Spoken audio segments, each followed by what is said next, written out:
Work live from the White House this morning to kick things off. Kevin, good morning. Good morning, Sandra. An agreement in principle, as you know, that is Washington speak for. We'll see what happens, because as you and Bill pointed out, there's still plenty of horse trading to be done here in the nation's capital. That is if, and it's a big if, the deal will eventually cross the finish line here at the White House. Now, under Monday's tentative agreement, which has to still be fleshed out by congressional staff, the White House would get money for a barrier, about $1.3 billion. As Bill pointed out, that's far less than asked for by the president and would amount to, as some congressional officials have labeled it, a bit of a down payment. Democrats also gave up on a demand to lower the cap on immigrant detention beds in the interior of the U.S. In all, you're looking at about 55 miles of new border barrier. Now, news of that tentative agreement happened just as the president was speaking to tens of thousands thousands last night in El Paso, Texas, as was, by the way, Beto O'Rourke. We were all challenged by a young man who lost an election to Ted Cruz. So we have, let's say, 35,000 people tonight, and he has 200 people, 300 people. Not too good. Walls do not save lives. Walls end lives. In one of the safest cities in the United States of America. Safe, not because of walls, but in spite of walls. Not quite 35,000, Mr. President. More like 6,500 inside, but obviously several thousand outside for that Trump rally in El Paso. Meanwhile, on Capitol Hill, GOP lawmakers, Sandra, are hopeful that something will get worked out, but they're obviously still skeptical. They have to give this plan a much closer look. The president asked for more than that. He asked for dollars for new technology, for deterrence, for more border agents, dollars to help work off the backlog along the border of these cases. And so, like most lawmakers, I want to dig into exactly what this spending bill gives to states like Texas.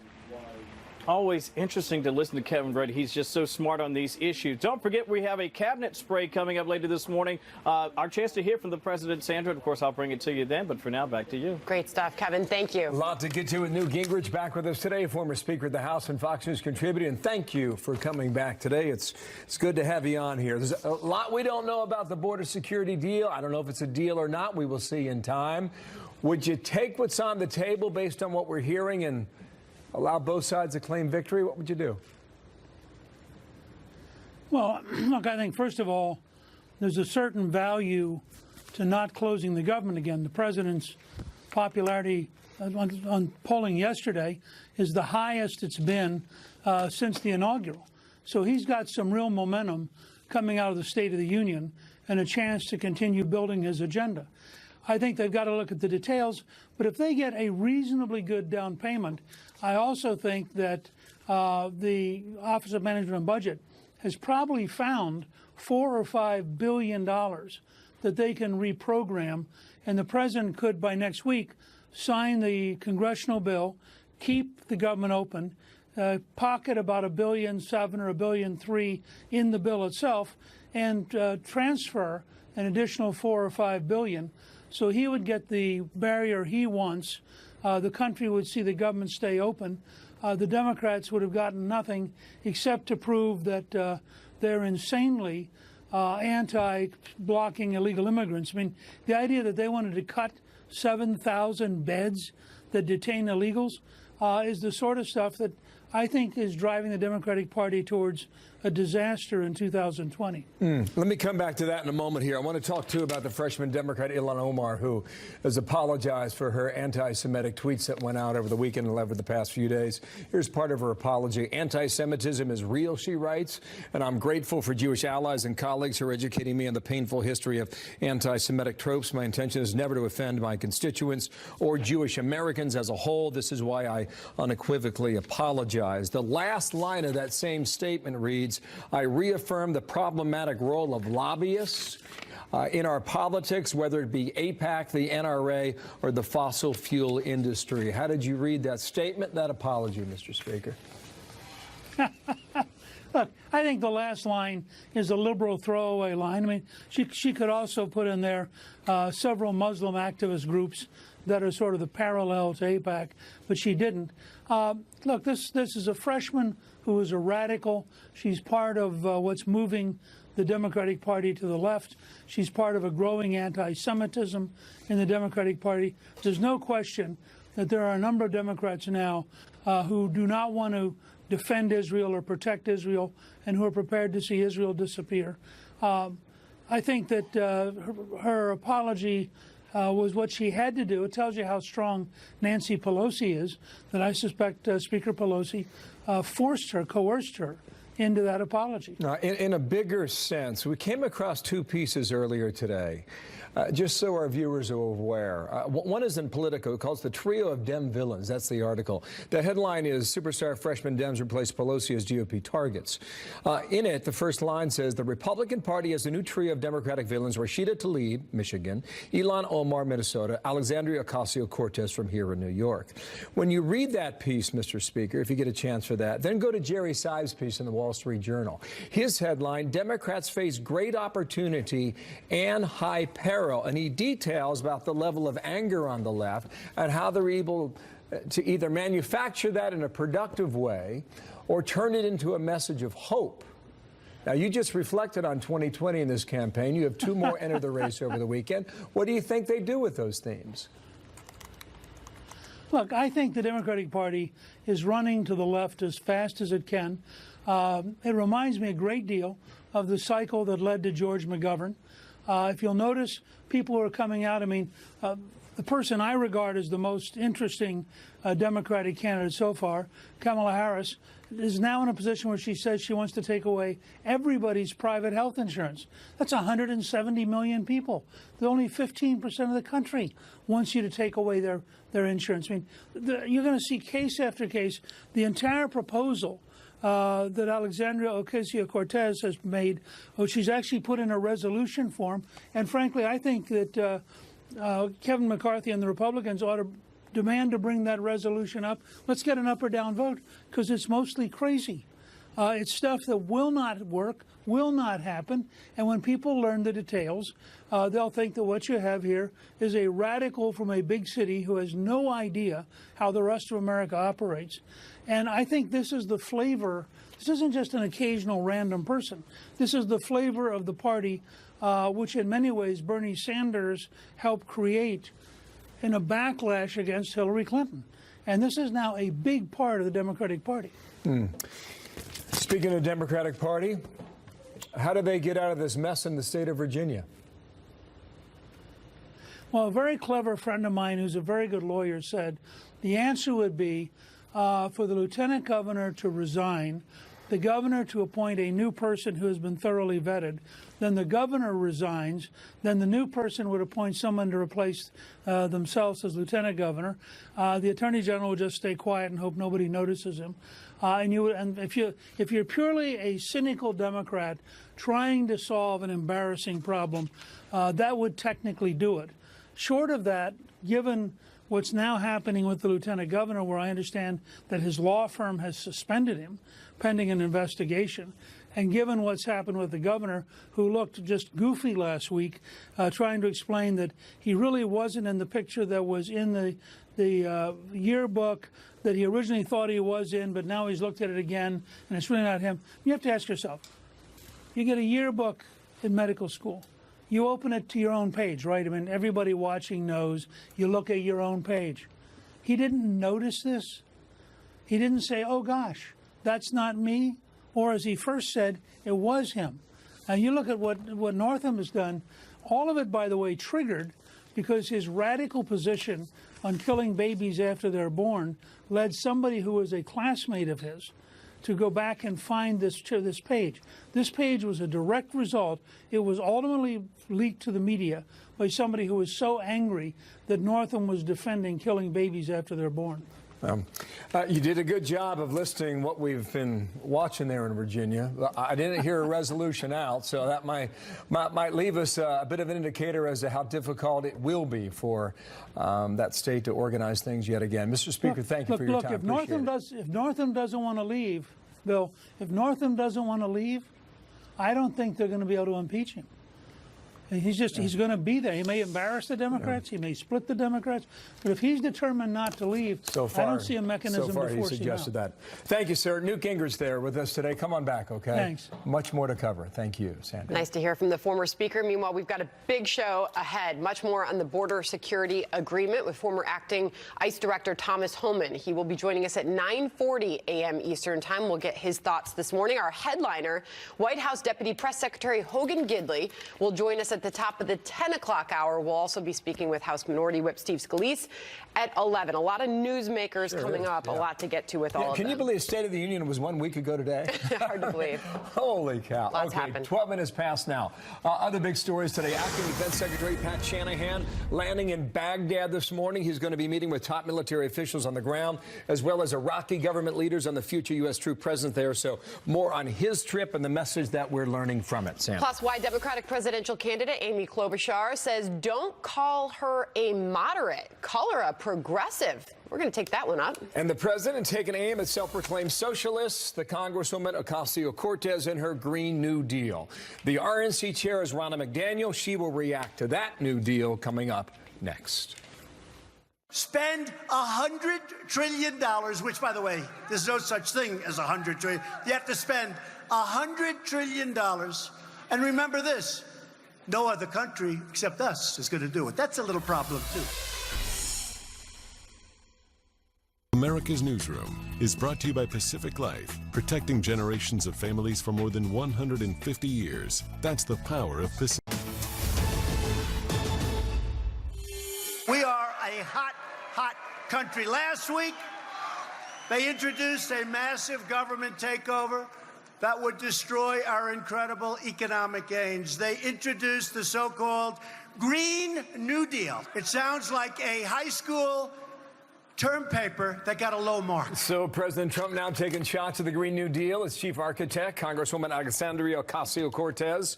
She helped front the deal with other lawmakers last week. She fired right back at the president. Want to bring in Ronna McDaniel, RNC chairwoman. How you doing, Ronna? Good morning to you. I see you're in Washington today, so enjoy the swamp while you've got it. AOC responded this way.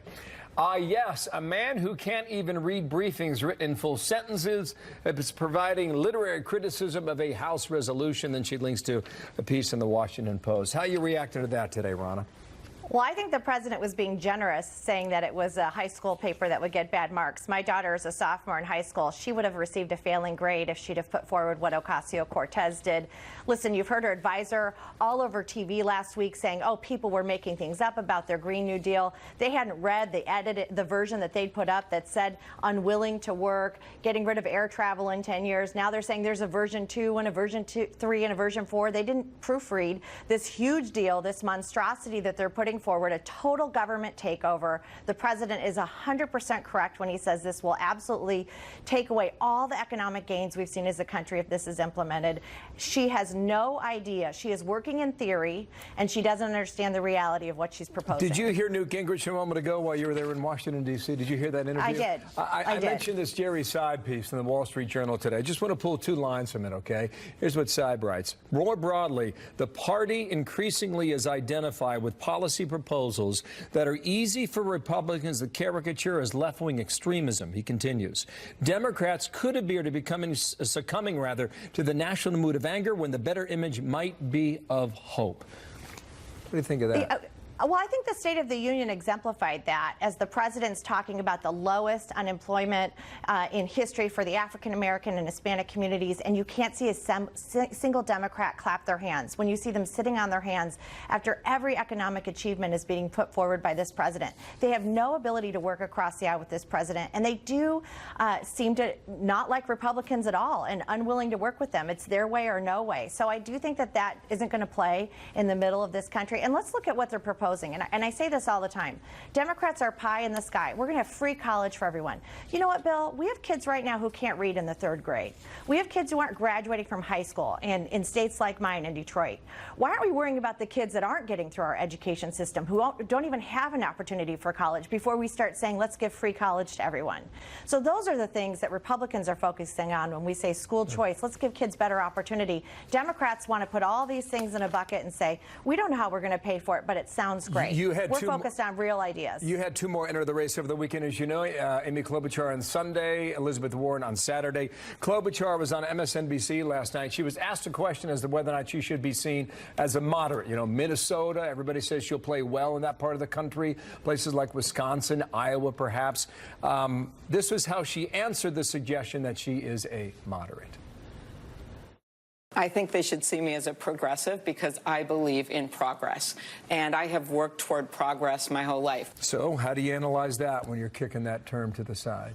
Well, she's definitely trying to have it both ways. She's this Midwest nice. I understand the middle of the country, which our party has lost and forgotten that voice. But then she goes on Rachel Maddow and says she's a progressive. I'm going to be interested to see her interview with Bret Baier on Fox News today to see if she comes to the middle again and says she's a moderate. She absolutely votes as a progressive. She's with Chuck Schumer all the time. She signed on to this Green New Deal. So I do think she identified herself correctly, but she's going to try and play that Midwest moderate as well to get both sides of the aisle. We'll see Brett tonight and Amy Klobuchar at 6 p.m. Eastern Time. Thank you, Ronna, for coming back here. Thank you. We saw the Capitol building behind you. It looks like a chilly day there in Washington, D.C.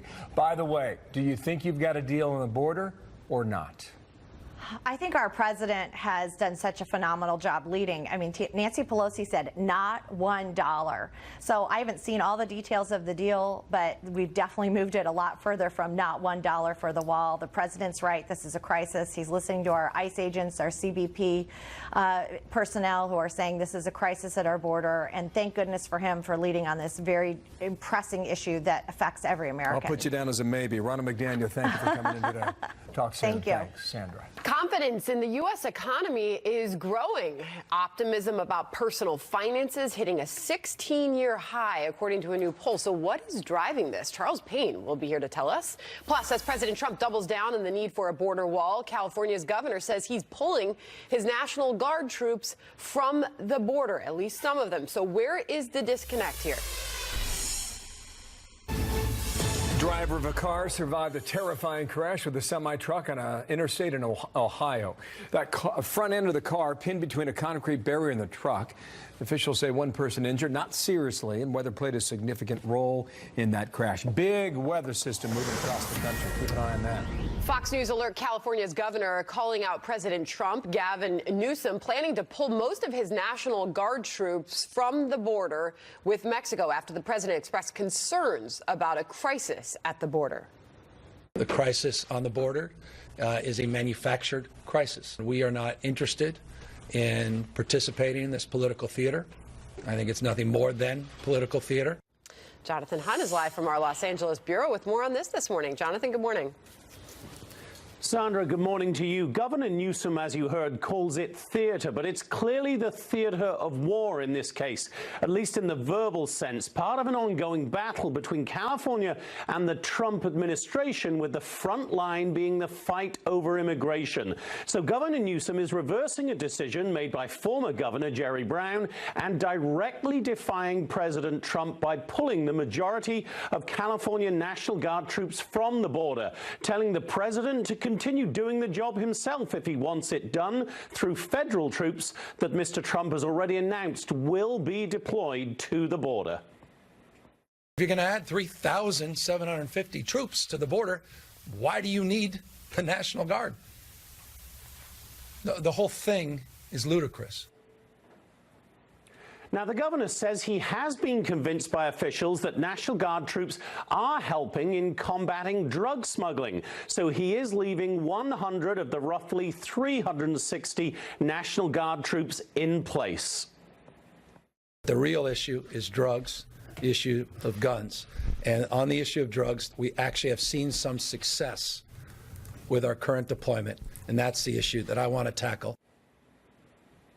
But some Republican California politicians argue all the troops should stay for anti-drug and anti-gang work, and they accuse the governor of grandstanding. State Assemblywoman Melissa Melendez saying, for instance, quote, "That's not a game. I don't think people ought to be caught in the middle of this political fray between California and the Trump administration." Now, we're likely to hear a lot more on all this from Gavin Newsom in a few hours' time when he lays out his his vision for California in his State of the State speech. It's likely to offer even more of a contrast to President Trump's vision for the country as we continue this ongoing battle over immigration, the environment, and so many other issues between the state of California and the Trump administration. Sandra? Jonathan Hunt, thank you. 27 past the hour now. The Congresswoman Ilhan Omar apologizing for those comments about what fuels support for Israel on the Hill after criticism from both sides of the aisle. We'll let you know what she's saying about that today, Sandra. Plus, President Trump weighing in on the political scandal in Virginia amid growing calls for the governor and the lieutenant governor to step down. As we analyze all of these big stories, one big question: are Democrats facing a growing crisis in their own party? He was going to try and imitate Michael Jackson with the moonwalk. Nobody can imitate Michael with the moonwalk. It was a pretty bad situation.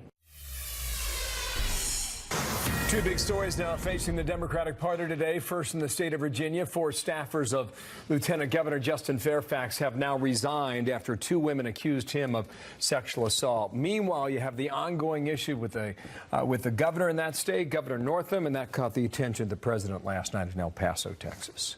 I watched his news conference. It was pretty sad. It was a sad look. Let them figure out what to do. But I felt sorry for his wife. And his wife saved him from doing, as you know, Michael Jackson. That from Laura Ingram's show last night. Garrett Tenney this morning, live back in Richmond, Virginia. Where do things stand now with the lieutenant governor, the second in charge, Garrett?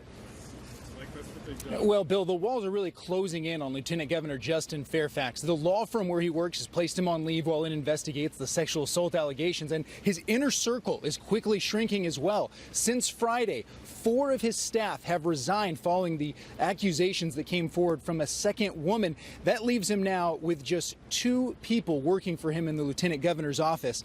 Despite that, and despite the widespread calls for his resignation, he is refusing to step down, and he's expected to be here at the Capitol today presiding over the Senate. Last night, President Trump echoed what a lot of Democrats are worried about, that these scandals in Virginia will have a significant impact on state elections this year as well as national elections in 2020. Terrible situation. I think that the Republicans are going to do very well in Virginia. I think a lot of things are happening in Virginia. I think Virginia is ready to flip over to something. And I'll tell you, African Americans are coming to the Republican Party like nobody can believe. And those concerns are exactly why Democrats are continuing to call on the governor, lieutenant governor, and some for the attorney general as well to step down to avoid any impact on those elections coming up. So I mentioned 2 women have gone public. What are the accusers of Fairfax saying about that, Garrett? Well, both women want to testify at impeachment hearings for the lieutenant governor, but for now, those impeachment hearings have been put on hold, and they are not moving forward with them. Last night, the attorney for one of those women, the second accuser, Meredith Watson, said in a statement, Meredith Watson asked the Virginia legislature to hold hearings regardless of what they are called and to reject a secret and delayed proceeding. Both victims of his sexual assault have agreed to testify, and they will produce witnesses and documents to show their honesty and good character. Please do not allow these women to be further victimized by delay and defamation. And Bill, tonight we will hear from the first accuser, Vanessa Tyson, for the first time since she came forward. She is scheduled to speak at an event at Stanford University that has been scheduled for a long time. The topic she will be addressing is the Me Too movement. Very interesting. Garrett Tenney, thank you. Live back there in Richmond. Sam. Well, now to the second story that has Democrats scrambling to react. Top Democrats condemning anti-Semitism comments after Congresswoman Ilhan Omar suggests controversial support for Israel is fueled by donations from pro-Israel lobbying group AIPAC. Here's one Democratic senator reacting to that claim. The suggestion that AIPAC has influence because of the Benjamins, completely wrong. Absolutely wrong. It's an offensive anti-Semitic stereotype. It's wrong in that way, and it's also factually wrong. Let's bring in Dr. Zuhdi Jasser, president of the American Islamic Forum for Democracy. Dr. Jasser, appreciate your time this morning. Perhaps this is a learning opportunity. You just heard Tim Kaine there, a Democrat, obviously speaking out very strongly against the comments from the Congresswoman. First, just your reaction this morning as we continue to watch Democrats deal with the situation here. Well, I think, we're learning, and America should now be learning what we Muslim reformers are dealing with. The left has been lifting up Islamists to become the standard bearer of our community when, in fact, they're radicals.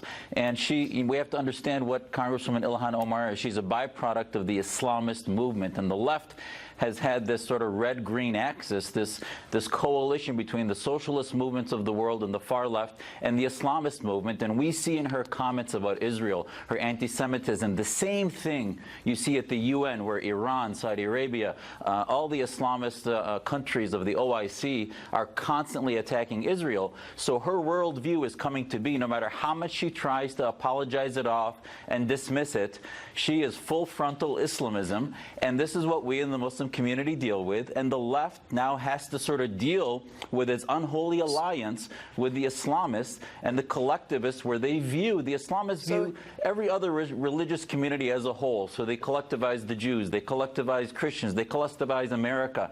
And being a congressperson should not be on-the-job training in Americanism. So to be clear, she's apologized for these comments. It took some time, but a long list of Democrats came out against those comments, including Nancy Pelosi and Chuck Schumer. Leading Democrats put out a statement against her comments. She has said unequivocally that she apologizes for those. She didn't mean to offend anyone, and she does appreciate this as a learning matter for her. Perhaps take the opportunity. Tell us about AIPAC, the American Israel Public Affairs Committee. What does it do? Who does it support? How is the money spent? Address at the root of this issue, because at the end of her apology, she said this: I reaffirm the problematic role of lobbyists in our politics, whether it be AIPAC, the NRA, or the fossil fuel industry. It's gone on too long, and we must be willing to address it. So she apologizes, but then says this. Well, Sandra, the obvious thing for me as a Muslim reformer is, where are her comments about the Turkish lobby that's all Islamist, or the Saudi lobby, or the Iranian lobby that got the Iran deal through with the Obama administration? She's ignorant of that, and yet wants to criticize 90% of the American public that's pro-Israel. So if the American Congress is so pro-Israel, maybe it's a manifestation of the American voters and their wishes, rather than simply being so negative about lobbyists, which is so currently the mantra of the left. So I think it really gives her a pass, and it's a bigotry of low expectations not to hold her accountable to the ideologies which really would expose whether she's truly honest. What is her position on radical Islamism and the root cause of her anti-Semitism? I wouldn't believe her apology until she really says, you know what, I need to go through rehab against the ideology of Islamism and understand the roots of hate of anti-Semitism from the scriptures and other ideologies that have shaped a lot of the imams and clerics in our community. And a reminder, she sits on the Foreign Affairs Committee. Lee Zeldin, Liz Cheney, Steve Scalise are members of Congress who are asking for her to be taken off of that committee. We'll ask Steve Scalise about that coming up. He joins us in the 11 o'clock hour. Nancy Pelosi, again, she's called these comments deeply offensive. They have come out and rebuked her. The Wall Street Journal put out a piece, the editorial board, titled "The Education of Ilhan Omar," talking about Democratic leaders rebuking their anti-Israel freshman colleague. And they write this: Democrats risk losing moderates as well as part of their base if these sentiments begin to define their party's view of Israel in the public mind. They're wise to send a rebuke now. How should the party move forward in the wake of this moment, do you think, Doctor? Well, I think this is a teaching moment to say that, you know what, the Muslim community and who they choose to become the standard bearers can have an impact on how they're perceived by the normal Muslims in our community that are not Islamists, that are not anti-Israel, that like 90% of the American population are pro-Israel and believe it's a secular democracy, the only real democracy in the Middle East that is the closest ally of the United States. So that is what the Democrats should look at. Does Ilhan Omar represent the majority of Muslims and other minority groups that they claim to be such a defender of, or does it marginalize reformists and secular Muslims, feminists and gay rights activists that are supposedly part of their left wing of their party, and yet they're alienating by lifting up radicals who have a worldview like the OIC, the Islamic cooperation countries, rather than the mainstream American Muslim and mainstream American viewpoints in Congress? Yeah, the Wall Street Journal piece, really interesting. It gives kudos to House Democrats Democratic leaders who slapped down one of their own, as it writes, for her ugly comments. It goes on to talk about the rebuke from party leaders, especially important because the anti-Israel sentiment is growing on the left. It actually uses numbers to back that up. 79% of Republicans sympathize more with Israel than the Palestinians, according to a Pew survey from last year. The split among Democrats is interesting. 27% for Israel, 25% for the Palestinians. Final thoughts from you this morning as this story continues, Dr. Jasser.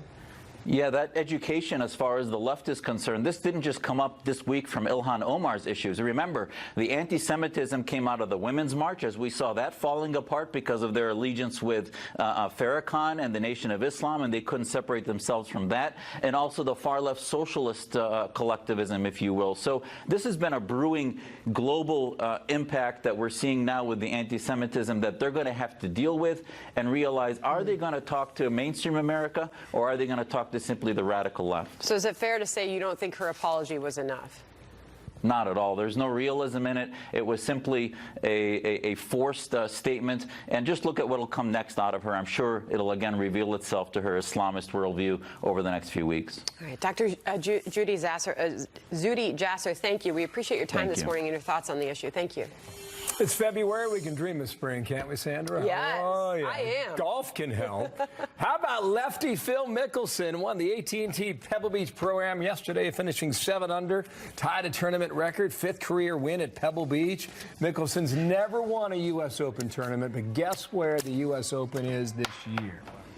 I know. It's Pebble Beach, and it's on Fox. And you got to think he's an early favorite right now. I know you're a Tiger Woods fan. Are you a lefty fan? Absolutely. Oh, yeah. Big time, yeah. He's never won a U.S. Open? Not a U.S. Open, no. Wow. That's what the Shinnecock deal was so big last year. But listen, that storm, the storms that hit Pebble Beach over the weekend, they just kept coming. I mean, great for skiers and boarders up in Lake Tahoe, but not good for golf. Anyway, congratulations, Phil. Well done. Tournament delayed, but now finished. Good stuff. All right, well, internal FBI emails just released showing exactly what agency lawyers were doing on the same day former director James Comey reopened the Clinton email investigation. An update on a story that you do not want to miss. Also, a group of sheriffs joining President Trump to talk about how important ICE agents are to protecting their communities. We expect the president to make that a sticking point for any deal. The former acting ICE director is Tom Homan. He's going to make his case coming up next. These men and women in this country of law enforcement understand very well what's going on in our border. We've got to secure it. Our hats are off to the president, the vice president.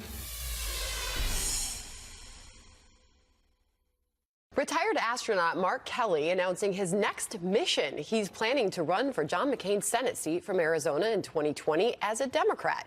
The 54-year-old turned to politics after his wife, Congressman Gabrielle Giffords, survived an assassination attempt in 2011 in a mass shooting. Kelly could take on Republican Martha McSally for that Senate seat.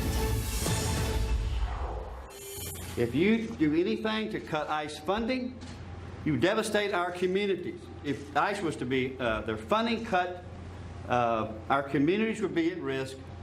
And this is something that we cannot permit to happen in this country. So President Trump meeting with sheriffs there at the White House from Texas and Arizona before leaving for El Paso yesterday as lawmakers reach a tentative agreement. But what does it mean for ICE agents? Thomas Homan, former acting ICE director, Fox News contributor. Sir, how are you? And good day to you. Some of the proposals are dribbling out. I don't know in the end what we get here. This is what we believe, according to congressional sources. 45,000 beds, including 2,500 family beds. $750 million can be used for 13,000 additional beds if necessary. A total of 58,500. Current detention population around 49,000. Based on what we think we're learning, what do you think of this? Look, I'm going to wait to see the appropriations language because it's all about the language and is there any wiggle room on the amount of beds? Because I've heard from sources up on Hill it's 40,000, not 45,000. And a part of what they're not talking about is at the end of the year they want to phase out all family beds, which means every family that crosses that border legally will be released directly from the border, not put into a family detention center where we screen them for measles, chickenpox, lice before they're released in the community. So there's things that we don't know about this bill yet, but I can tell you, if ICE currently has 49,000 people in detention, not including families. So whatever that number is, let's say it's 42,000. If they got 49,000 in custody now, that's 7,000 over. They've been 7,000 over for the first half of the year. So to average out at the end of the year, they're going to have to release 14,000 people. So until I see the language, I do not like this bill, and the president's getting nowhere near what he needs for that wall. Okay, now just help us understand why the bed number is an issue. How come? Well, why would one side fight for it more than the other? Because it's all about consequence to deterrence. Look, the chairman of the House Appropriation Committee, Roy Boy Allard, said the other day, they want to force ICE to concentrate just on criminals and not law-abiding immigrants. Now, their definition of law-abiding immigrants are those who enter the country illegally in violations of our laws and get due process at billions of dollars to see an immigration judge. They get order removed, and they don't leave. They become fugitives. They have U.S. citizen children. They don't want us arresting these people unless they commit yet another crime after they commit a crime in the country. Up until this point, has there ever been a cap on beds before in the law? There's been a funding cap on how much money you can spend on beds, but there's always been language that, depending on what's going on the borders, there's a border surge that's going on right now, the department can move money around to help pay for more beds. In the last proposal I saw, they were taking that language out so they couldn't move money around. Again, the secret's going to be in the language and what they say in that language. Okay. Yeah, I know you don't like it. Let's see what we get from it, okay? I mean, just leaks so far. Thomas Homan, thank you. Former ICE director in Washington. Thank you, sir. Thanks for having me. You bet. All right, we'll talk about being at the right place at the right time. A friendly hockey game could